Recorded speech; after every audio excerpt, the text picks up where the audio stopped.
بسم الله الرحمن الرحيم. الحمد لله رب العالمين، والعاقبة للمتقين، ولا عدوان إلا على الظالمين، وأصلي وأسلم على رسوله الأمين وعلى آله وأصحابه أجمعين. أما بعد. സ്നേഹധന്യരായ സഹോദരങ്ങളെ, ഉറുക്ക്, ഏലസ്, അതിനെയൊക്കെ ന്യായീകരിച്ചുകൊണ്ട് ഒരു മുസ്ലിയാർ സംസാരിക്കുന്ന ഒരു വീഡിയോ സോഷ്യൽ മീഡിയയിലൂടെ പ്രചരിക്കുന്നതായി കാണാനിടയായി. അതുകൊണ്ടാണ് ഇങ്ങനെ ഒരു വോയിസ് തയ്യാറാക്കുന്നത്. പവിത്രമായ ഉംറ കർമ്മം നിർവഹിക്കുന്നതിനു വേണ്ടി ഹറമിലെത്തിയ പല സഹോദരങ്ങളും ഗൗരവമറിയാതെ ഉറുക്കും ഏലസുമൊക്കെ ശരീരത്തിൽ ബന്ധിക്കുകയും ആ നിലക്ക് തങ്ങളുടെ കർമ്മങ്ങൾ നിർവഹിക്കുകയും ചെയ്യുമ്പോൾ വളരെ ത്യാഗം ചെയ്തുകൊണ്ട് അവർ നിർവഹിക്കുന്ന ആ പരിശുദ്ധമായ കർമ്മം സ്വീകരിക്കപ്പെടാതെ നിഷ്ഫലമായി പോകാതിരിക്കാൻ ആ വിഷയത്തിൽ നൽകപ്പെട്ട ഒരു ഉപദേശം, അതിനെ തെറ്റായ നിലക്ക് വ്യാഖ്യാനിക്കുകയും പരിഹസിക്കുകയും ചെയ്യുന്ന ഒരു മുസ്ലിയാരുടെ ഒരു വീഡിയോ, അതല്ലെങ്കിൽ ഒരു സംസാരം. അതിൽ അദ്ദേഹം പറയുന്നത് സലഫികൾ ഹദീസുകളെ ദുർവ്യാഖ്യാനിക്കുകയാണ്, അതല്ലെങ്കിൽ ഇസ്ലാമിക പ്രമാണങ്ങളെ ദുർവ്യാഖ്യാനിക്കുകയാണ്. അവർ ഹദീസുകൾക്കും വിശുദ്ധ ഖുർആനിന്റെ വചനങ്ങൾക്കുമൊക്കെ അർത്ഥം പറയുന്നത് ഏതെങ്കിലും നിഘണ്ടു അതല്ലെങ്കിൽ ഡിക്ഷണറി നോക്കിക്കൊണ്ടാണ് അർത്ഥം പറയുന്നത് എന്നും മുസ്ലിമീങ്ങൾ പാരമ്പര്യമായി വിശ്വസിച്ച് ആചരിച്ചു പോരുന്ന സംഗതികളെ നിഷേധിക്കുകയാണ് സലഫികൾ ചെയ്യുന്നതും എന്ന് ഒക്കെ പറഞ്ഞുകൊണ്ട് വളരെ രൂക്ഷമായ വിമർശനമാണ് അദ്ദേഹം നടത്തിക്കൊണ്ടിരിക്കുന്നത്, അതല്ലെങ്കിൽ അതിൽ നടത്തിയത്. അതുകൊണ്ട് തന്നെ ഉറുക്ക്, ഏലസ് ഇത് ഇസ്ലാമികമായി എങ്ങനെയാണ് നോക്കിക്കാണേണ്ടത് എന്ന് പരിശോധിക്കേണ്ടതുണ്ട്.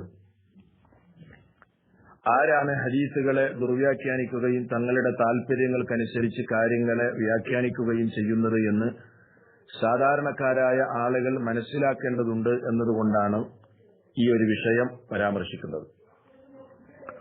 ഉറുക്ക്, ഏലസ് ഇതൊക്കെ റസൂലുള്ളാഹി സ്വല്ലല്ലാഹു അലൈഹി വസല്ലം നിയോഗിക്കപ്പെടുന്ന ജാഹിലിയ കാലഘട്ടത്തിലെ അറബികൾക്കിടയിൽ വ്യാപകമായിരുന്നു.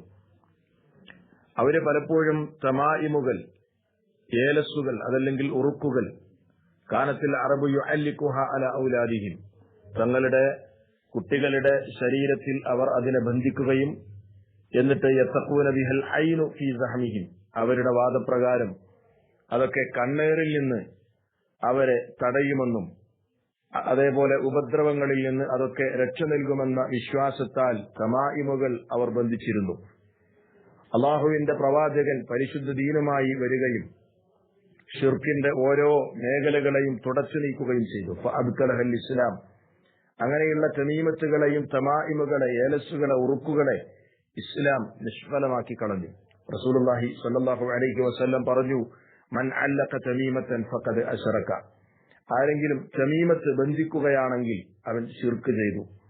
മറ്റൊരു ഹദീസിലുള്ളത് ഇന്ന റുഖ വത്തമാഇമ വസിവലത ശിർക്കുൻ, തീർച്ചയായും ശിർക്ക് കലർന്ന മന്ത്രങ്ങൾ, അതേപോലെ തന്നെ തമായിമുകൾ, ഏലസുകൾ, ഉറുക്കുകൾ, വസിവലത സിഹറിന്റെ ഒരു ഇനമാണത്, അതൊക്കെ ശിർക്കാണ് എന്ന് റസൂലുള്ളാഹി സ്വല്ലല്ലാഹു അലൈഹി വസല്ലം വളരെ കൃത്യമായി പഠിപ്പിച്ചു തന്നു. ഈ ഹദീസുകളാണ് ആ വീഡിയോയിൽ ആ സഹോദരൻ ഉംറക്ക് വന്ന ആളുകളെ ഓർമ്മപ്പെടുത്തിക്കൊണ്ട് ഉദ്ധരിച്ച ഹദീസുകൾ. ഈ ഹദീസുകളെ ഉദ്ധരിച്ചപ്പോൾ അദ്ദേഹം പറയുന്നത് ഇത് സലഫികൾ ദുർവ്യാഖ്യാനിച്ചിരിക്കുകയാണ് എന്നാണ്. മഹാന്മാരായ പണ്ഡിതന്മാർ മൻ അല്ലഖ തമീമത്തൻ ഫഖദ് അശ്റക എന്ന് പറയുന്ന ഹദീസ് പോലെയുള്ള തമീമത്തുകളെ വിരോധിച്ച ഹദീസുകൾ വിശദീകരിച്ചുകൊണ്ട് മഹാന്മാരായ മുഹഖിഖീങ്ങളായ പണ്ഡിതന്മാർ പറഞ്ഞു, തമീമത്തുകൾ അത് വിശുദ്ധ ഖുർആൻ കൊണ്ടുള്ളതാണെങ്കിലും അല്ലാത്തതാണെങ്കിലും എല്ലാം ഈ വിരോധത്തിൽപ്പെട്ടതാണ് എന്ന് മഹാന്മാരായ പണ്ഡിതന്മാർ എത്രയോ മഹാരഥന്മാരായ പണ്ഡിതന്മാരുടെ പേരുകൾ നമുക്കെടുത്തു പറയാൻ കഴിയും. മഹാനായ അബ്ദുല്ലാഹി ഇബ്നു മസ്ഊദ് റളിയല്ലാഹു അൻഹുവിന്റെ അനുയായികളെ പോലെയുള്ള ആളുകൾ, അവരൊക്കെ തമീമത്തുകളെ മൊത്തം എതിർക്കുകയും അതൊക്കെ ഹറാമാണ് എന്ന് പറയുകയും ചെയ്ത പണ്ഡിതന്മാരുണ്ട്. ഇതൊക്കെ മറച്ചു വെച്ചുകൊണ്ടാണ് മുസ്ലിയാര് സംസാരിച്ചത് എന്ന് സാധാരണക്കാരായ ആളുകൾ മനസ്സിലാക്കണം. മൊത്തത്തിൽ മൻ അല്ലക തമീമത്തൻ ഫഖദ് അശ്റക, തമീമത്തുകൾ അത് ശിർക്ക് ബന്ധിച്ചു കഴിഞ്ഞാൽ ശിർക്ക് ചെയ്തു എന്ന് പറയുന്ന ഹദീസുകൾ, അതിനെ വിശദീകരിച്ചുകൊണ്ട് പണ്ഡിതന്മാര് പറയുന്നത് തമീമത്തുകളെല്ലാം നിഷിദ്ധമാണ് എന്നാണ്.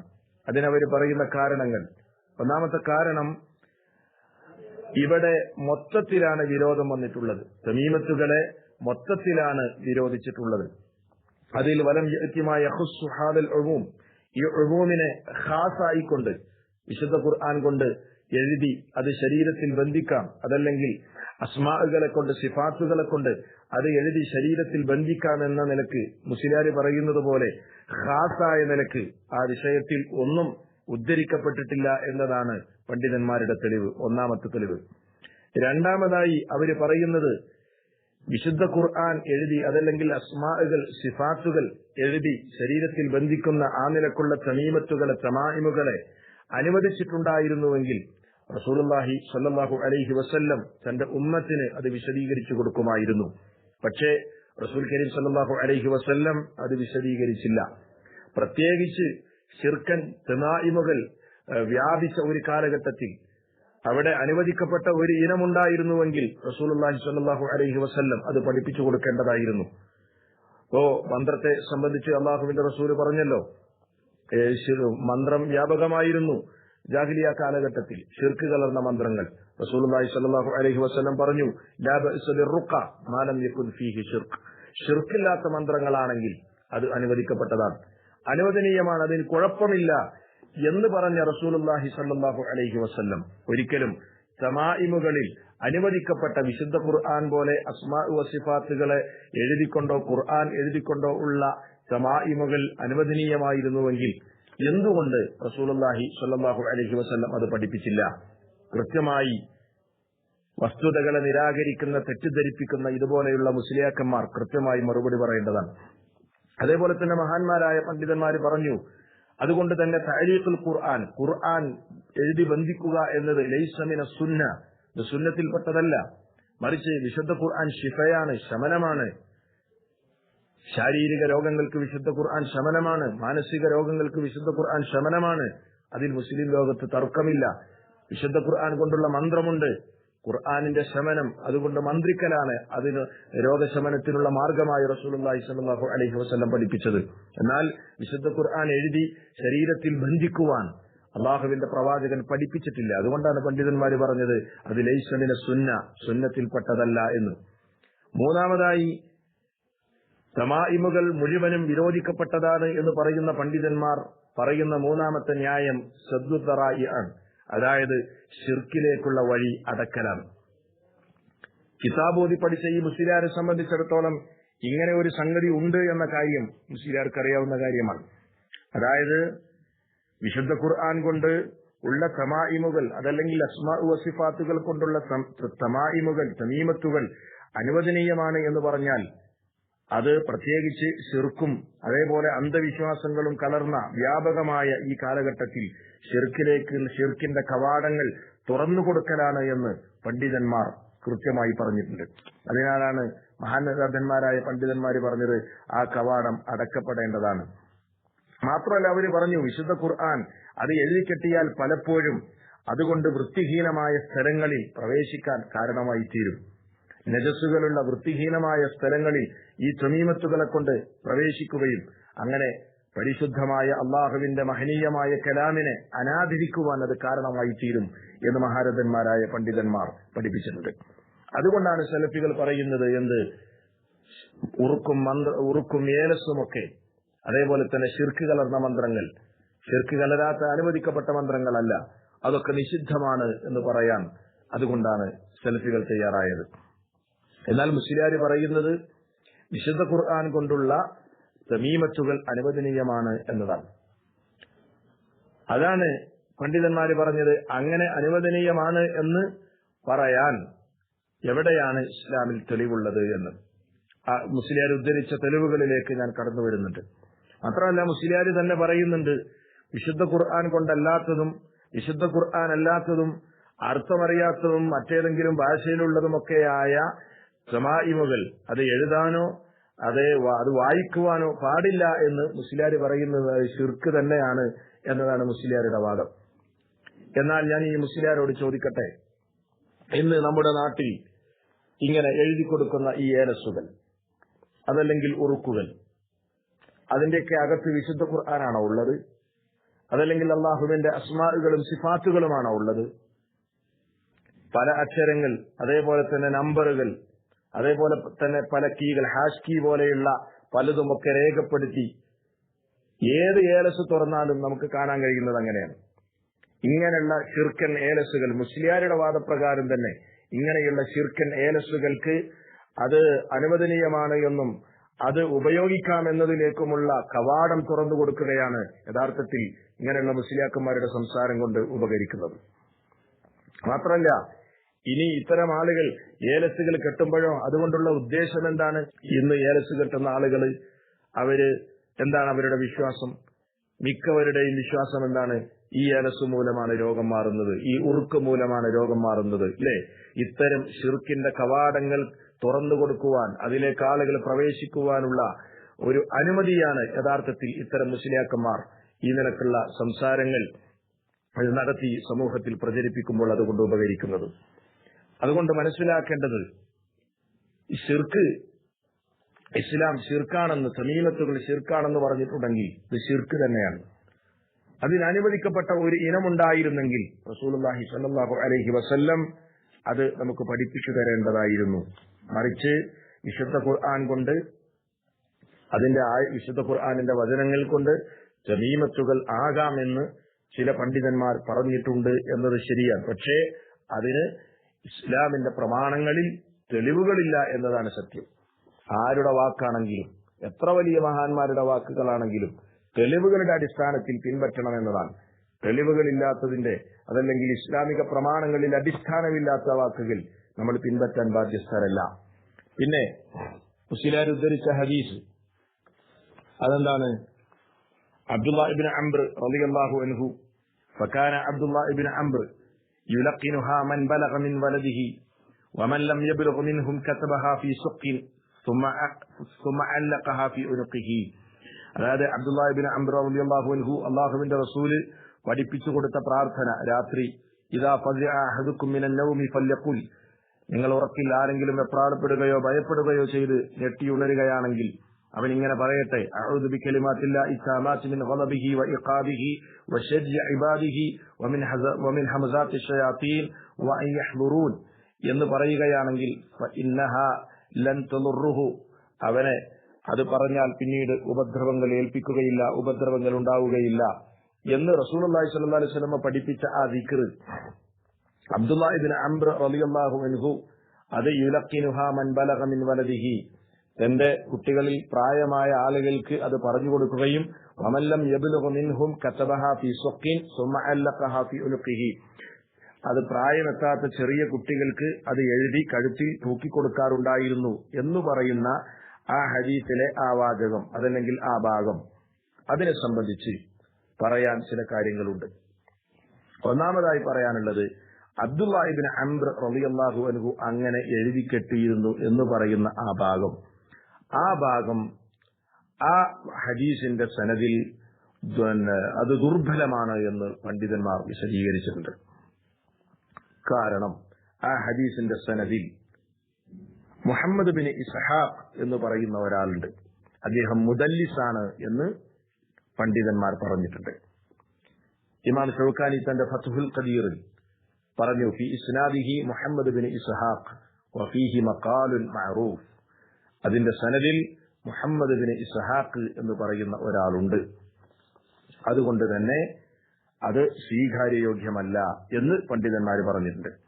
അതേപോലെ തന്നെ മഹാരഥന്മാരായ പണ്ഡിതന്മാർ ആ ഭാഗം, അതിന്റെ ബാക്കിയുള്ള ഭാഗം സ്വഹീഹാണ്, എന്നാൽ അബ്ദുല്ലാഹ് ഇബ്നു അംർ യുലഖിനുഹാ മൻ ബലഗ മിൻ വലദിഹി എന്ന് തുടങ്ങുന്ന ഭാഗം അത് ലൈഫാണ് എന്ന് പണ്ഡിതന്മാർ രേഖപ്പെടുത്തിയിട്ടുണ്ട്. ഒന്നാമതായി ആ ഹദീസിനെ സംബന്ധിച്ച് ഓർമ്മപ്പെടുത്താനുള്ള കാര്യം അതാണ്. ഇമാം തിർമിദി അത് ഹസനാണെന്ന് പറഞ്ഞിട്ടുണ്ട്, ഹാക്കിം സഹീഹാണെന്ന് പറഞ്ഞിട്ടുണ്ട്. എങ്കിൽ പോലും വദാലിക ലിഅന്ന ഫീ സനദിഹി മുഹമ്മദ് ബിൻ ഇസ്ഹാഖ് ഉണ്ട്, വഹുവ മുദല്ലിസ്, അദ്ദേഹം മുദല്ലിസ് ആണെന്ന് പണ്ഡിതന്മാർ പറഞ്ഞിട്ടുണ്ട്. ഇനി അത് സഹീഹാണെന്ന് സങ്കല്പിച്ചാൽ തന്നെ അത് ഒരിക്കലും തന്നെ ഉറുക്ക് കെട്ടാൻ അതല്ലെങ്കിൽ ഏലസ് കെട്ടാൻ തെളിവാവുകയില്ല. കാരണം റസൂലുള്ളാഹി സ്വല്ലല്ലാഹു അലൈഹി വസല്ലം അത് കാണുകയോ അള്ളാഹുവിന്റെ പ്രവാചകൻ അത് അംഗീകരിക്കുകയോ ചെയ്തതായി എവിടെയും തെളിവില്ല. മൂന്നാമതായി മനസ്സിലാക്കേണ്ടത് അബ്ദുല്ലാഹ് ഇബ്നു അംർ അദ്ദേഹം വ്യക്തിപരമായി ചെയ്ത ഒരു ഏർപ്പാട് മാത്രമാണത്. സഹാബാക്കളിൽ പ്രമുഖരായ സഹാബിമാർ, അതേപോലെ തന്നെ മഹാനായ റസൂലുള്ളാഹി സ്വല്ലല്ലാഹു അലൈഹി വസല്ലം അവരാരും ഇങ്ങനെ ഒരു പ്രവൃത്തി ചെയ്യുകയോ അള്ളാഹുവിന്റെ റസൂൽ അങ്ങനെ ചെയ്തതായി ഹദീസുകളിൽ ഉള്ളതായോ ഒരിക്കലും നമുക്ക് കാണാൻ കഴിയില്ല. അപ്പോ അബ്ദുല്ലാഹ് ഇബ്നു അംർ റളിയല്ലാഹു അൻഹു ചെയ്ത അദ്ദേഹത്തിന്റെ ഒരു പ്രവർത്തനം മാത്രമായിട്ടേ അതിനെ കാണാൻ കഴിയൂ. ഇനി മാത്രമല്ല, ഇനി അത് തെളിവാണെങ്കിൽ തന്നെ അബ്ദുല്ലാഹ് ഇബ്നു അംർ റളിയല്ലാഹു അൻഹു എന്താണ് ചെയ്തത്? ആ ദുആ അത് അറിയാത്ത ചെറിയ കുട്ടികൾക്ക് അത് എഴുതി കെട്ടിക്കൊടുത്തു എന്നാണ്. എന്നാൽ ഏലസിനും ഉറുക്കിനുമൊക്കെ വാദിക്കുന്ന, അതിനുവേണ്ടി സംസാരിക്കുന്ന ഈ മുസ്ലിയാക്കന്മാർ, ഇവരെ പോലുള്ള ആളുകൾ ആ ഹദീസ് തെളിവായി ഉദ്ധരിച്ചുകൊണ്ട് എല്ലാവർക്കും മുതിർന്നവർക്കും ഒക്കെ ഏലസ് കെട്ടാൻ തെളിവാണ് എന്നാണ് ആ ഹദീസ് ഉദ്ധരിച്ചുകൊണ്ട് പറയുന്നത്. യഥാർത്ഥത്തിൽ ആ ഹദീസിലുള്ളത് ചെറിയ കുട്ടികൾക്ക് കെട്ടിക്കൊടുത്തു എന്നാണ്. അപ്പൊ ഏത് നിലക്ക് പരിശോധിക്കുകയാണെങ്കിലും ആ ഹദീസ് അതിന് തെളിവല്ല, അത് ദുർബലമാണ് എന്ന് തന്നെ പണ്ഡിതന്മാര് പറഞ്ഞിട്ടുണ്ട്. ഇതാണ് അതുമായി ബന്ധപ്പെട്ട് ഓർമ്മപ്പെടുത്താറുള്ളത്. പിന്നെ മുസ്ലിയാര് ആ ക്ലിപ്പിൽ നടത്തുന്ന അതല്ലെങ്കിൽ ആ സംസാരത്തിൽ നടത്തുന്ന ഏറ്റവും വലിയൊരു തട്ടിപ്പുണ്ട്. അതെന്താ പറയുക, ഹക്കും ബാത്തിലും കൂട്ടിക്കലർത്തി സാധാരണക്കാരായ ആളുകളെ തെറ്റിദ്ധരിപ്പിക്കുക എന്നത് ഇവരുടെ ഒരു സ്ഥിരം പരിപാടിയാണ്. എന്നിട്ട് സലഫികൾ ആണ് ഹദീസുകളെ ദുർവ്യാഖ്യാനം ചെയ്യുന്നത്, ആയത്തുകളെ ദുർവ്യാഖ്യാനം ചെയ്യുന്നത് എന്നൊക്കെ പറഞ്ഞ് സലഫികളെ എങ്ങനെയെങ്കിലും തെറ്റിദ്ധരിപ്പിക്കുവാനുള്ള ശ്രമമാണ് ഇദ്ദേഹത്തെ പോലെയുള്ള മുസ്ലിയാക്കന്മാർ ചെയ്തുകൊണ്ടിരിക്കുന്നത്. സലഫികൾ പറയുന്നത് ആളുകൾ കേൾക്കരുത് എന്നും ഇവരുടെ ചൂഷണത്തിന് വഴങ്ങി സമൂഹത്തെ ഇവരുടെ ഹിതത്തിനനുസരിച്ച് മുന്നോട്ട് കൊണ്ടുപോകണം എന്നാഗ്രഹിക്കുന്ന മുസ്ലിയാക്കന്മാർ അവർക്ക് ഇഷ്ടമുള്ള നിലക്ക് ഇബാറത്തുകളെയും ആയത്തുകളെയും ഹദീസുകളെയും ഒക്കെ അവർ ദുർവ്യാഖ്യാനം ചെയ്യുകയും തങ്ങൾക്കനുസരിച്ച് വ്യാഖ്യാനിക്കുകയും ചെയ്യും. എന്നിട്ട് ലറബല്ലാഹു മസലൻ, അള്ളാഹു ഉദാഹരണം അടിച്ചു എന്നൊക്കെ പറഞ്ഞ് ലറബന്റെ അർത്ഥം, ലറബക്ക് ഒരുപാട് അർത്ഥങ്ങളുണ്ട് സഹോദര, ഒരുപാട് അർത്ഥങ്ങളുണ്ട്. അങ്ങനെ ഓരോ പദങ്ങൾക്കും പല അർത്ഥങ്ങളും അറബി ഭാഷയിലുണ്ട്. സലഫികളെ സംബന്ധിച്ചിടത്തോളം ഡിക്ഷണറി നോക്കിയിട്ടൊന്നല്ല ഞങ്ങൾ അർത്ഥം പറയാറുള്ളത്. അതിനൊക്കെ വളരെ ഉത്തരവാദിത്തപ്പെട്ട അഹ്ലുസുന്നത്തിന്റെ പണ്ഡിതന്മാരുടെ വ്യാഖ്യാനം തന്നെയാണ് ഞങ്ങൾ പരിഗണിക്കാറുള്ളത്. വെറുതെ ആരോപണം പറഞ്ഞ് സാധാരണക്കാരായ ആളുകളെ തെറ്റിദ്ധരിപ്പിക്കരുത്. ലറബല്ലാഹു മസലൻ എന്നൊക്കെ പറഞ്ഞ നിങ്ങൾ തന്നെ ഇബാറത്തിനെ തെറ്റിദ്ധരിപ്പിച്ചു, അതല്ലെങ്കിൽ പണ്ഡിതന്മാരുടെ വാചകങ്ങളെ നിങ്ങൾ തന്നെയാണ് തെറ്റിദ്ധരിപ്പിച്ചത്. അതിന് ഏറ്റവും വലിയ ഉദാഹരണമാണ് ഫതുഹുൽ ബാരിയിൽ നിന്ന് നിങ്ങൾ വായിച്ചത്. ഉറുക്ക് കെട്ടാൻ വേണ്ടി തെളിവാണെന്നും പറഞ്ഞ് നിങ്ങൾ ഫതുഹുൽ ബാരിയിൽ നിന്ന് വായിച്ചത് എന്താ? വഖദ് അജ്മഅൽ ഉലമാഉ അലാ ജവാദി റുഖ ഇൻദ ഇജ്തിമാഇ സലാസത്തി ശുറൂത്തിൻ. അല്ലേ, നിങ്ങൾ വായിച്ചില്ലേ?